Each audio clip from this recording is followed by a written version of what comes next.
સુરતના જહાંગીરપુરામાં હોટલની આડમાં ચાલતું કૂટણખાનું ઝડપી પાડતી AHTU પોલીસ. સુરતના જહાંગીરપુરા વિસ્તારમાં હોટલની આડમાં ચાલતા અનૈતિક કૂટણખાનાનો પોલીસે પર્દાફાશ કર્યો છે. સુરત પોલીસના માનવ તસ્કરી વિરોધી એકમ AHTU દ્વારા કરવામાં આવેલા આ દરોડામાં 13 થાઈ છોકરીઓને બચાવી લેવામાં આવી છે, જ્યારે 13 આરોપીઓ, 5 ગ્રાહકો અને 4 મેનેજરોની ધરપકડ કરવામાં આવી છે. આ ઘટના જહાંગીરપુરા પોલીસ સ્ટેશનની હદમાં બની હતી, જે શહેરમાં અનૈતિક પ્રવૃત્તિઓ સામે પોલીસની સતત કાર્યવાહીનું ઉદાહરણ છે. સુરત પોલીસના AHTU સેલને બાતમી મળી હતી કે જહાંગીરપુરા વિસ્તારમાં હોટલની આડમાં અનૈતિક ધંધો ચાલી રહ્યો છે. આ માહિતીના આધારે AHTU ટીમે શનિવારે મોડી રાત્રે હોટલ પર દરોડો પાડ્યો હતો. દરોડા દરમિયાન પોલીસને જાણવા મળ્યું કે 13 થાઈ છોકરીઓને અનૈતિક ધંધો કરવા માટે દબાણ હેઠળ રાખવામાં આવી હતી.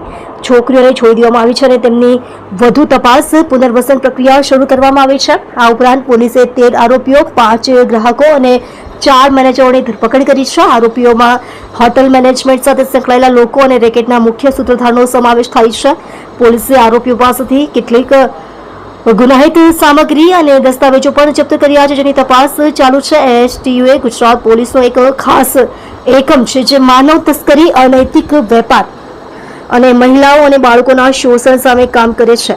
AHTUની સતર્કતા અને ગુપ્ત માહિતીના કારણે દરોડા સફળ રહ્યા. સુરત શહેરમાં આવી પ્રવૃત્તિઓ વધી રહી હોવાથી AHTU ટીમ નિયમિતપણે આવા દરોડા અને તપાસ કરી રહી છે.